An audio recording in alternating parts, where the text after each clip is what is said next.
सोडियल्या गाठी दरुशने कृष्ण भेटी करीती नारी अक्षयवाने जीव भाव देती दाने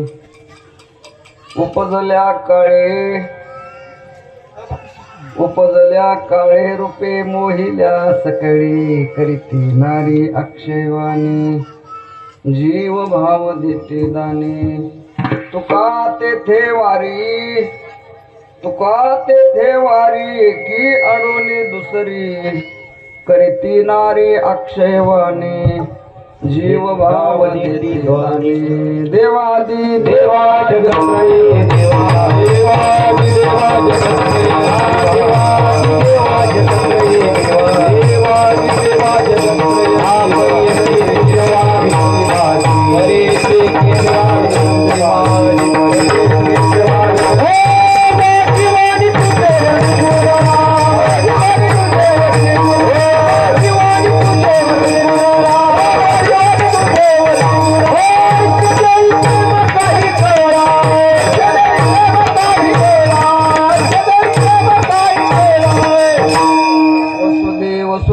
देवं कंसचाणूरमर्दनं देवकी परमानन्दं कृष्णं वन्दे जगद्गुरुं लोकाभिरामं रणरङ्गधीरं राजीवनेत्रं रघुवंशनाथं कारुण्यरूपं करुणाकरन्तं श्रीरामचन्द्रं शरणं प्रपद्ये नमो ज्ञानेश्वरा निवृत्ती उदारा स्वपान देवा मुक्ताबाई नमो त्रिभुवन पावनी आद्यत्रय जननी देवाची धन्य धन्य एकनाथा कमी करा तुमचे पाय माझा माथा नमो सद्गुरु तुकया ज्ञान दीपा नमो सद्गुरु सच्चिदानंद रूपा नमो सद्गुरु भक्त कल्याण मूर्ती नमो सद्गुरु भास्करा पूर्ण कीर्ती जयांचे केलिया स्मरण होय सकळ विद्यांचे अधिकरण तेची वंदू श्री चरण श्री गुरूंचे ते नमस्कार होण्याता मस्तक माझा पायावरी या वारकरी संतांच्या तया माझे दंडवत तया माझे दंडवत तया माझे दंडवत तया माझे दंडवत कवी पुरी हनुमंत कवी पुरी हनुमंत कवी पुरी हनुमंत कवी पुरी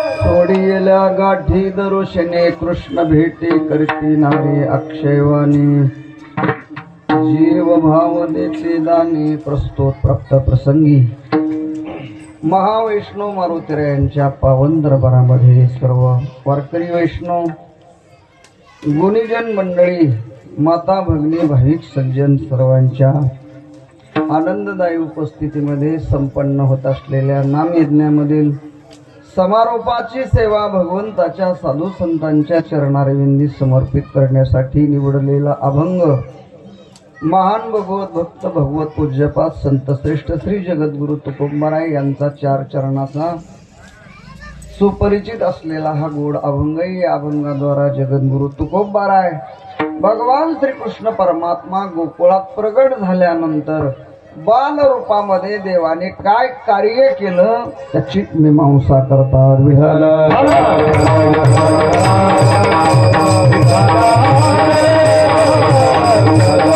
गोकुळ गावामध्ये प्रगट झाल्यानंतर कोणत्या त्या लिलेपासून देवाने प्रारंभ केला. त्याची मीमांसा, त्याचा विचार तुकोबराई अभंगातून मांडतायत. त्याची मीमांसा, त्याचं चिंतन अल्पमतीने साधू संतांच्या, भगवंताच्या, गुरुजनांच्या, जोग महाराजांच्या, उपस्थित सर्व वारकरी वैष्णव गुरुबंधूंच्या कृपा प्रसादाने आपण करणार आहोत. अभंगावर चिंतन करण्यापूर्वी दोन शब्दात ती लाकरावर जरा लेकर शांत बसा.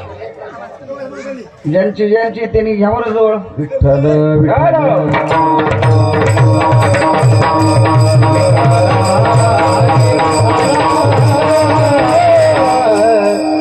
जरा बालगोपालांना थोडा आवरा.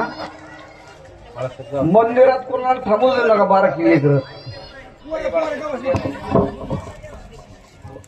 आपल्या सुकळी पावन भूमीमध्ये रुक्मिणी प्राण संजीवन जगदाधार भगवान पांडुरंग परमात्मा विश्वमौली ज्ञानोबराय जगद्गुरु तुकोबराय शांती ब्रह्म एकनाथ महाराज वैराग्य राग्रशिक श्री संत गोरबा काका महाराज भगवंताच्या साधू संतांच्या असीम कृपा प्रसादाने हरिभक्ती परायण अर्जुन महाराज लाड महाराज आणि आपल्या गावचे हरिभक्ती परायण बाळासाहेब महाराज शास्त्री महाराज यांच्या प्रेरणेने आणि आपल्या गावातील सर्व महाराज मंडळी हरिभक्ती परायण गुरुबंधू बापू महाराज बाळासाहेब महाराज पोपटराव या सगळ्या मंडळीच्या भजनी मंडळीच्या सप्ताह कमिटीच्या द्वारा यांच्या आयोजनाने नियोजनाने प्रतिवर्षी संपन्न होणारा अखंड हरिनाम सप्ताह ग्रंथराज ज्ञानेश्वरी पारायण सोहळा काकडा भजन गाथा भजन अन्नदान ज्ञानदानाच्या माध्यमातून आपला उत्सव पूर्णत्वाकडे आलेला आहे. आज नाम यज्ञामधील समारोपाची सेवा आहे. प्रसादाची सेवा आहे. प्रसादाची सेवा परमार्थाचा शेवट प्रसादात होतो आणि संसाराचा शेवट पश्चातापात होतो.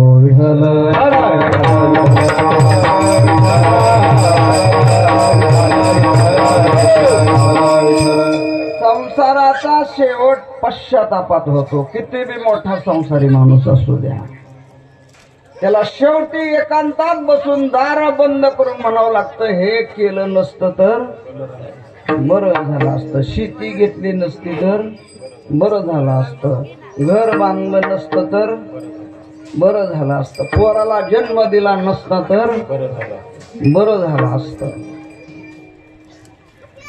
तेव्हा संसाराचा शेवट पश्चातापात होतो. पश्चातापात संसाराला फल नाही. संसारात केलेले परिश्रम वाया जातात आणि परमार्थात केलेले परिश्रम कामाला येतात. संसारात केलेले परिश्रम वाया जातात. अवघे येथे वाया गेले दिसती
येथे अवघे वाया गेले दिसती सायास.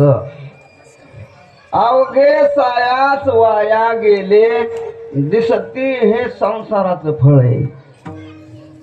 संसारात केलेले परिश्रम वाया जातात. आत्मकल्याणाच्या दृष्टीने, बरं, शरीराच्या दृष्टीने नाही, आत्मकल्याणाच्या दृष्टीने.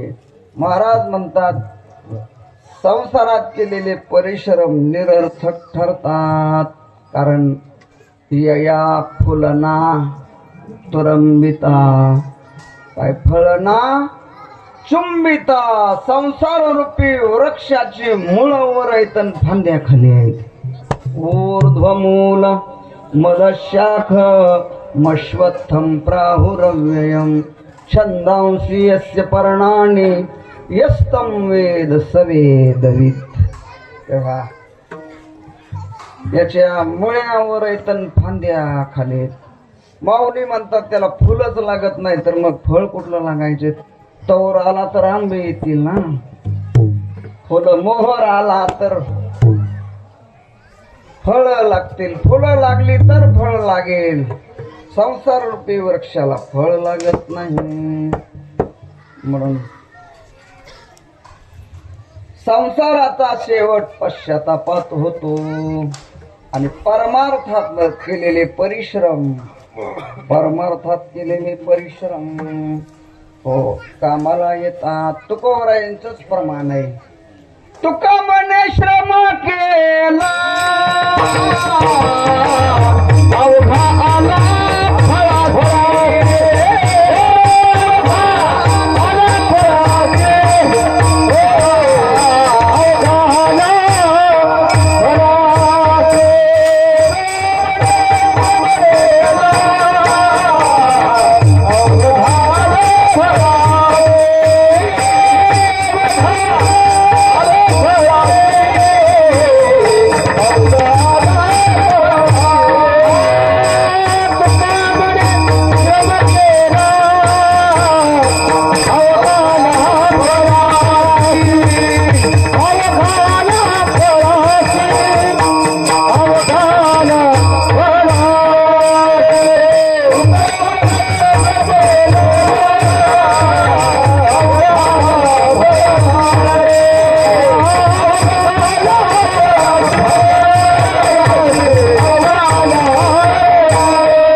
तुकोबरायांची. संसाराच्या बाबतीत महाराज म्हणतात अवघे वाया गेले दिसती साया. हा सर्व सुखाची आशा जन्म गेला, मुक्ती नाही केला, मुक्ती नाही केला.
सर्व सुखाची आशा.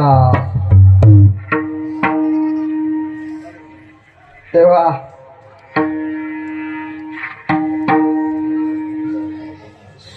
संसारातले परिश्रम अवघे सायास वाया गेले दिसती. आणि परमार्थाच्या दृष्टीने महाराज सांगतात तुका म्हणे श्रम केला अवघा आला फळाशी. परमार्थ कसाही करा, ठेस लागली तरी राम म्हणा, पुण्य लागतं.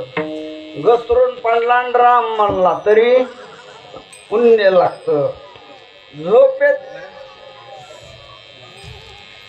कॉटवर अंग टाकलं, घोंगडीवर अंग टाकलं, राम राम राम राम म्हणताना तरी फल संसारात परमार्थ कसाही करा, परमार्थ हा सफल आहे आणि संसार हा निष्फल आहे. त्यामुळे परमार्थाचा शेवट प्रसादात होतो. प्रसादस्तु प्रसन्नता, प्रसादे सर्व दुःखानां हानिरशोपजायते. प्रसादाने दुःख निवृत्ती होते, प्रसादाने अंतःकरण शुद्ध होतं, प्रसन्न होतं. तेव्हा आज ही प्रसादाची सेवा आहे, समारोपाची सेवा संयोजक मंडळीने माझ्या वाट्याला दिलेली आहे आणि त्या सेवेच्या निमित्तात या ठिकाणी मी उभा राहिलेलो आहे. उपस्थित सर्व श्रोतृवर्ग, माता भगिनी, बाल गोपाल, बाल बालिका, तरुण बांधव, वडीलधारी मंडळी, भाविक सज्जन, गुरुबंधू हरिभक्तीपरायण रणजित महाराज, गुरुबंधू हरिभक्तीपरायण बापूसाहेब महाराज, हे गिडीनं लग्न केल्यावर संस्था केली महाराज, भारीच माणूस आहे. खरं म्हणजे घरचे उपकार मानले पाहिजे. 4 वर्षानंतर घरात येऊ दिलं त्यांनी त्यांना.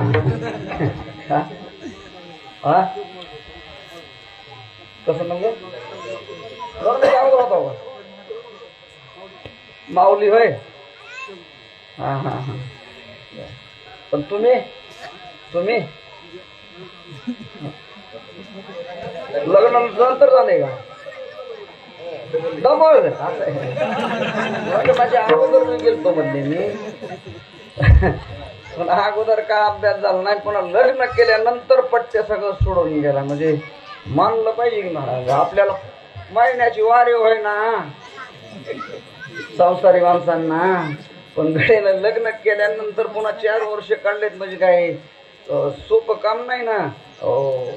शुकाचार्याचे धाकटे भाऊच मग वैराग आहे ना महाराज. 4 वर्ष कोण जाऊ शकतो, कुठली बायको जाऊ देते. तुम्ही जाऊन बागवर 4 वर्ष बाहेर, पुन्हा माघारी जर नाही येऊ दिलं तर पुन्हा आपले पाठ थापता.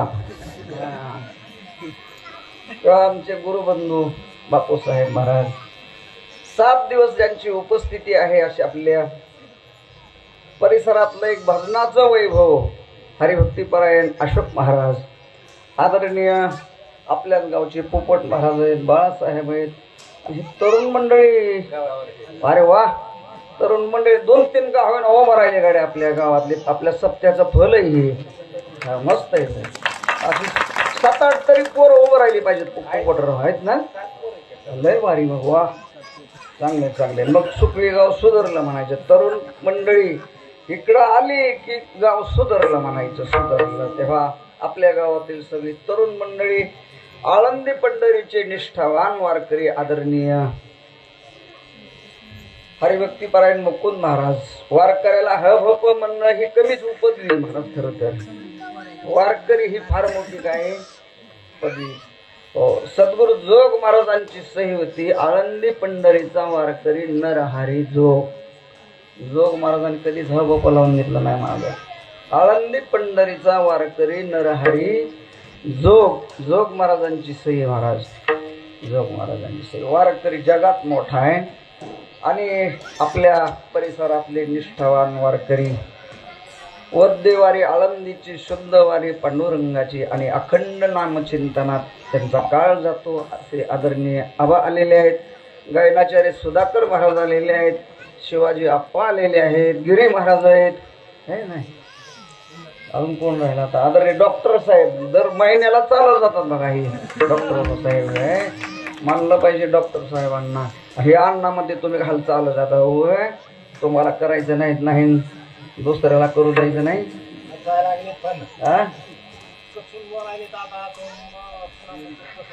असं आहे का? काय होत नाही करू नका म्हणले तरी मी जाणार म्हणले. हे त्यांचं धैर्य आहे. आता डरायचं नाही, जोपर्यंत होतोय तोपर्यंत. तो काम काय जन्मांतरीच्या पुण्यराशी त्याशी वारी पंढरीची. पंढरीची वारी घडायला महाराज अनंत जन्मातलं काय लागतं?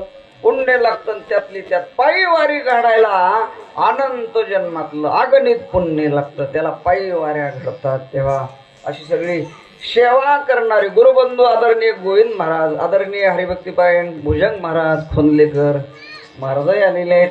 विनेकरी आणि 7 दिवस ज्यांनी मृदंगाची सेवा केली, चैतन्य महाराज, मृदंगाचार्य चैतन्य महाराज, त्यांनाही धन्यवाद.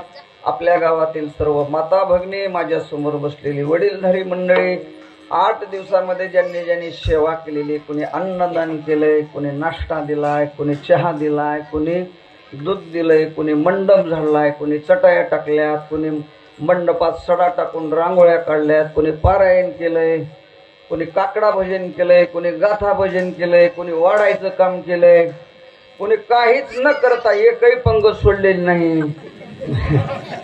असं सुखरीत माणूसच नाही की महाराज, सेवा न करता नुसती पंगत जेवणार असा सुखरीत माणूस शोधून सापडणार नाही.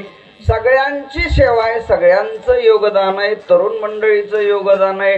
सगळ्यांना आदरपूर्वक वंदन करून 7ही दिवस 8 दिवस सगळ्या महाराज लोकांना ज्यांनी वस्त्रदान केलंय, आपल्या गावचे भूमिपुत्र आदरणीय वशिष्ठ बाप्पा, त्यांच्या कुटुंबाच्या वतीने मला वाटतं 7 दिवस सगळ्या वैष्णवांना त्यांनी भर पेरावा वस्त्रदान केलेले. अशी सगळी सेवाधारी मंडळी सर्वांना आदरपूर्वक वंदन करून आपण या अभंगाचं चिंतन करूया. काल्याचं कीर्तन आहे आणि ही समारोपाची सेवा देवाच्या चरणी समर्पित करण्यासाठी आदरणीय आपले बाप्पा आहेत, ज्यांनी आयुष्यभर भगवंताचं भजन केलं. आता गुडघे साथ देत नाहीत. आदरणीय रंगनाथ अण्णा आहेत, आत्ताच ज्याने नर्मदा माईची परिक्रमा पूर्ण केली 4000 किलोमीटर आणि वजन किती 150 क्विंटल, तरी परिक्रमा केली. 100च्या पुढे त्यांचं वजन होतं, वय वाढलेलं आहे, तरी सुद्धा अशा वाढत्या वयामध्ये 4000 किलोमीटर म्हणजे आपल्यासारखं सपाटीला नाही, ते दुर्गम भाग आहे सगळा. मी परिक्रमा केलेला माणूस आहे, मला माहिती आहे सगळं. मला 5 महिने लागले होते शंभू महाराज. तुम्ही किती महिने केले? 108. वाहनात नाही बसला. वा, इमानदारीनं केली बरं. मला थोडं थांबावं लागलं होतं, 15-20 दिवस एकाच जागेवर थांबावं लागलं होतं मला. आमचे भाऊजाई वारल्यामुळे सुटका परिक्रमा होत नाही. मग मी निवांतच आलो पुन्हा. तेव्हा 4000 किलोमीटर राहणार महाराज ते. शंभू महाराजांनी त्यांची इच्छा होती, देवाने त्यांची ती इच्छा पूर्ण केलेली. तेव्हा अशा सगळ्या सेवेधारी मंडळींना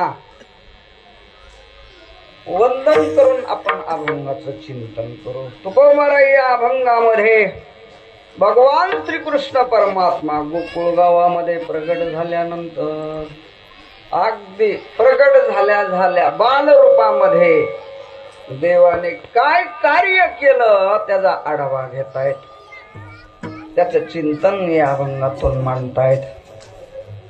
या लोकांमध्ये आपणही येतो, देवही येतो आणि संतही येतात. आपल्याला कर्म भोगण्याकरता यावं लागतं.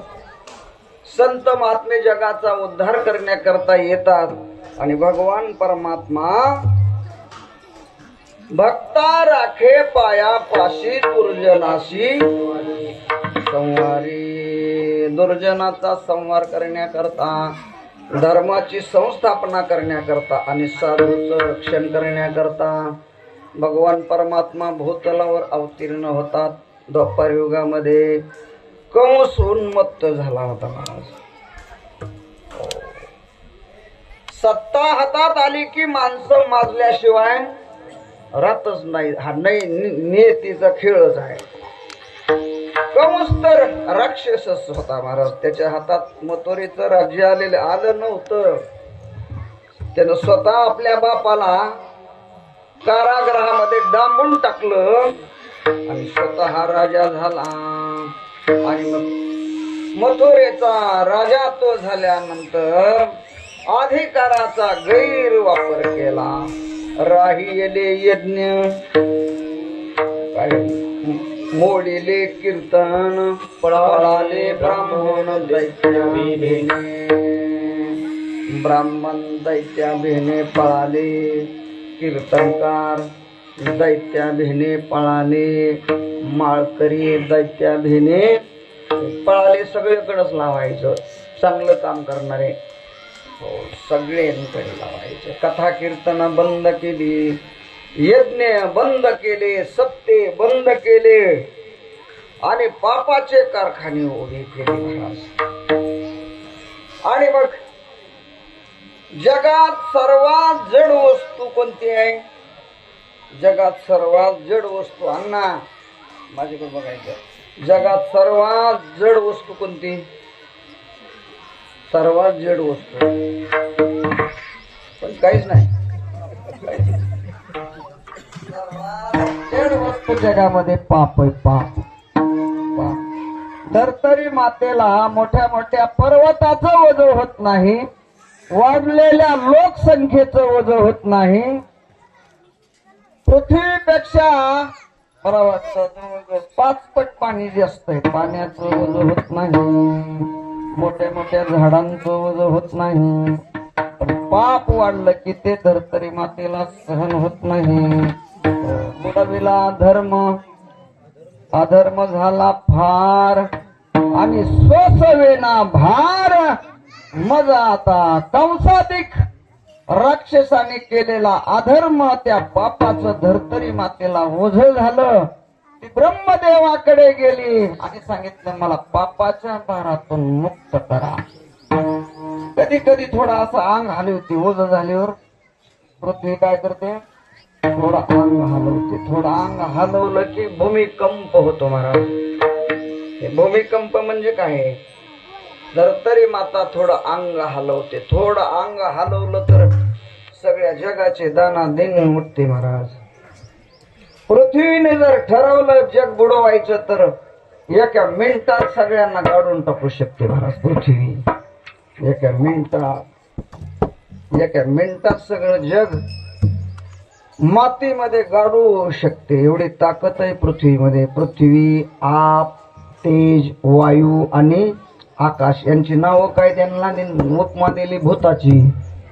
पंचमहाभूत. भूतच आहेत महाराज, भूतच आहे. एका भूतानं जर ठरवलं जगाचा ऱ्हास करायचा 5 मिनिटापेक्षा अधिक वेळ लागणार नाही. 5 मिनिटापेक्षा अधिक वेळ. तेव्हा पृथ्वीनं थोडा अंग हलवलं की सगळी पृथ्वी काय होते? हलते. ना आपण काय म्हणतो? भूकंप झाला. खरा शब्द आहे भूमिकंप. खरा शब्द कसा आहे? भूमिकंप. ते हादरते, थरथर कापते. तेव्हा धर्तरी माता ब्रह्मदेवाकडे गेली. मला तुम्ही निर्माण केलंय, मला या पापातून मुक्त करा. ब्रह्मदेवाने सांगितलं बाई हो, सृष्टीच्या उत्पत्तीचं खातं जरी माझ्याकडे असलं तरी सृष्टीच्या पालनाचं खातं माझ्याकडे नाही. खाते वाटप झालेले आहे. खाते वाटप झालेले आहे आणि एकमेकाच्या खात्यामध्ये आम्ही अजिबात आवळाढवळ करत नाही. सृष्टीच्या पालनाचं खातं भगवान महाविष्णूकडे आपल्याला तिकडं जावं लागेल. आणि मग ब्रह्मा आणि इंद्र बरोबरी शिव चाली गेले देव.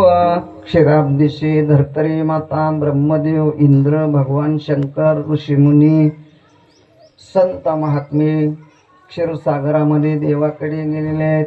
आणि मग विनंती केली, स्त्री अनंता मधुसूदना पद्मनाभा नारायणा जगव्यापका जनार्दना आनंद विनाश. पुरुष सुक्ताने देवाची स्तुती केली. भगवान परमात्मा प्रसन्न झाली आणि प्रसन्न होऊन तिथं देववाणी झाली. आकाशाची वाणी सांगे सकळाशी, तळमळ मानसी करू नका. देवकीच्या उदरा येईल भगवान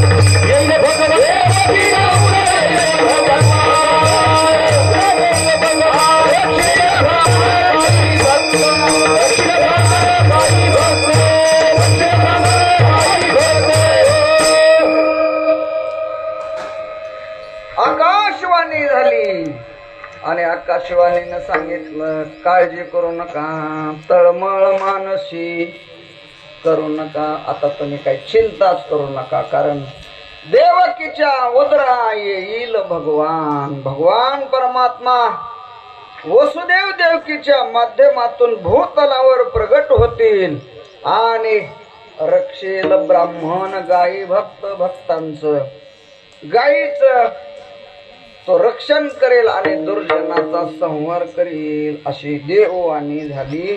आणि ती फक्त ब्रह्मदेवाला ऐकायला आली. बरं, देववाणी सगळ्यांना ऐकायला येत नाही.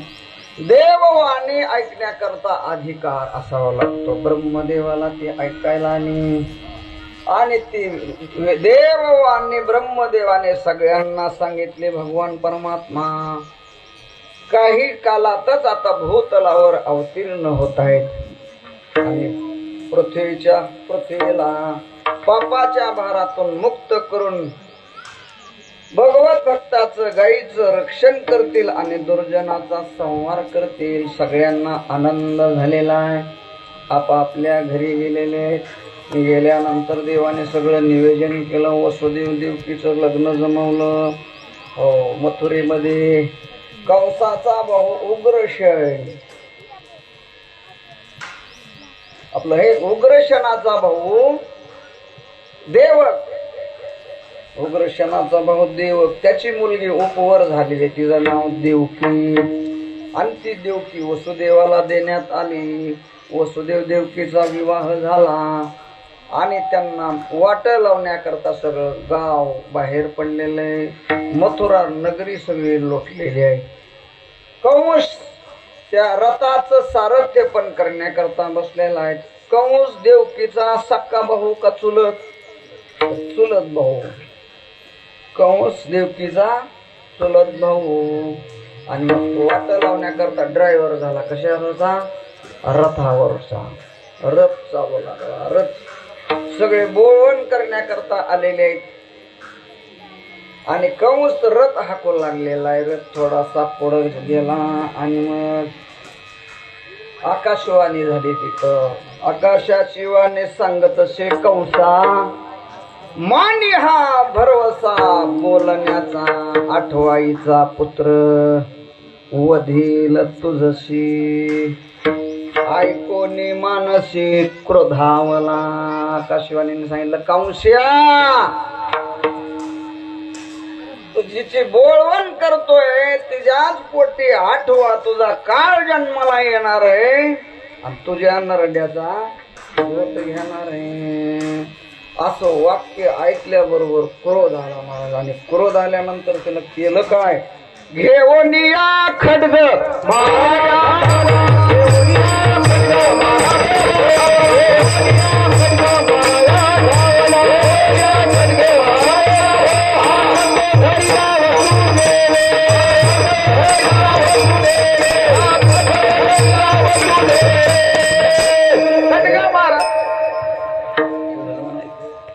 घेऊन या खड्ग माराया. हे वारकरी म्हणलं की ते डबल म्हणल्याशिवाय समाधान नाही झालं वारकरी लोकांना. हे तुका म्हणे येथे भजन प्रमाण.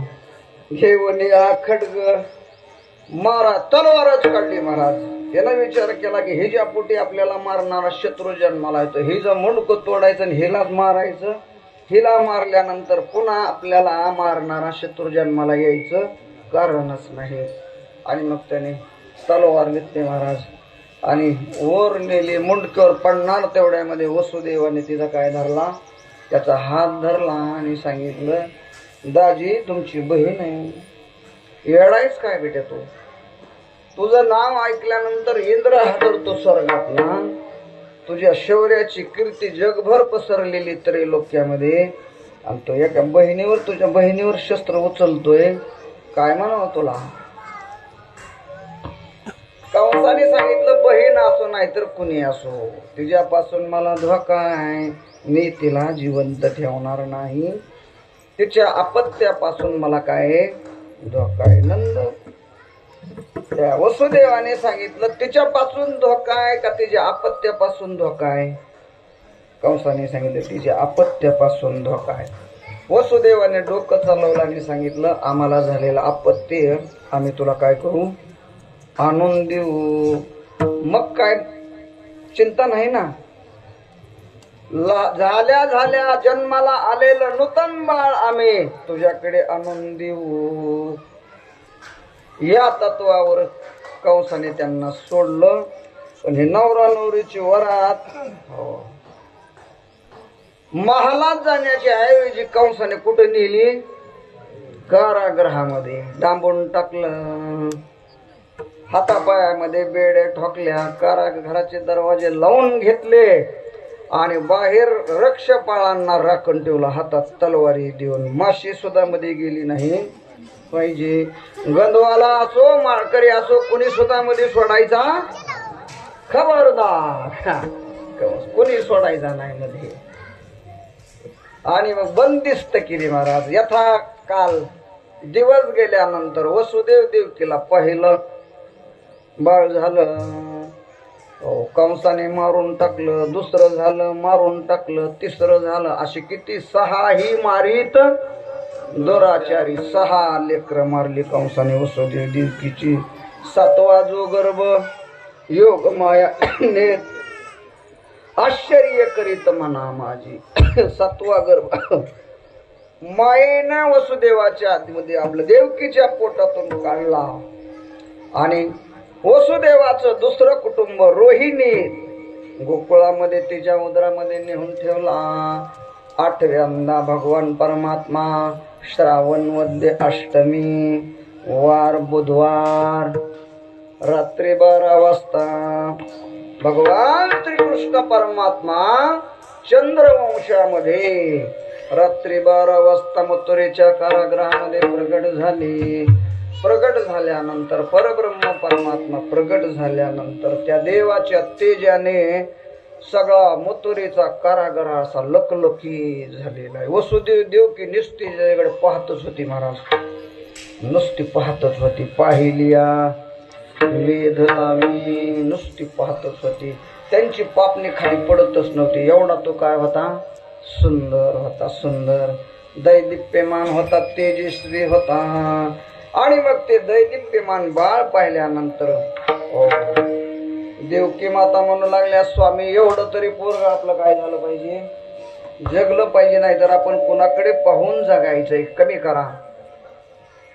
एवढं तरी पोरग जगलं पाहिजे. सोडा सोडा मिठी लपवा लपवा जग जेठे झनी कंसाशी कळेल, माझ्या बाळाशी मारीन. पोरग लपवा, सुकवीला तरी नेऊन ठेवा, गोटेगावला नेऊन ठेवा.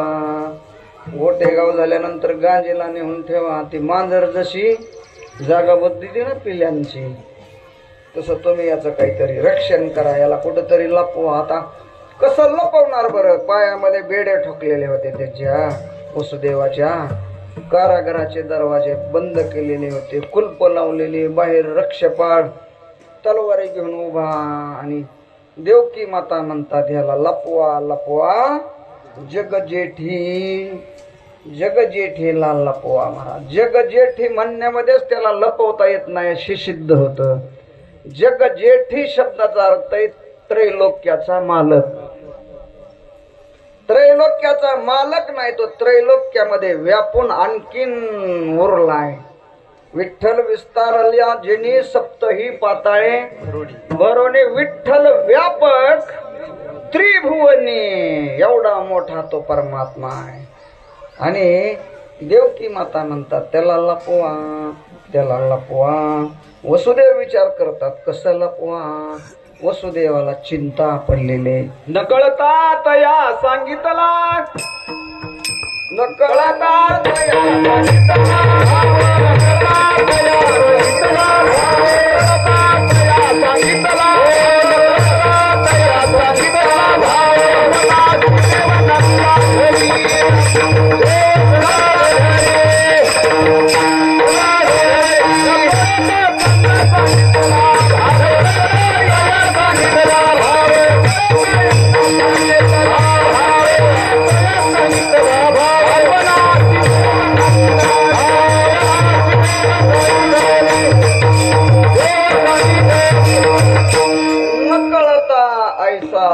सांगितला भाव नकळता याला नकळता याला सांगितला भाव. सांगितला भाव आपणची देवी नंदा- आपणची देवी नंदा घरी आपणची देव नंदा घरी नकळता याला सांगितला भाव. वसुदेव देवाला अंतःकरणातला भाव देवाने सांगितलं, तुम्ही चिंता करण्यापेक्षा मला उचला इथून नंदाच्या घरा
सांगितला भाव. कोणता भाव सांगितला?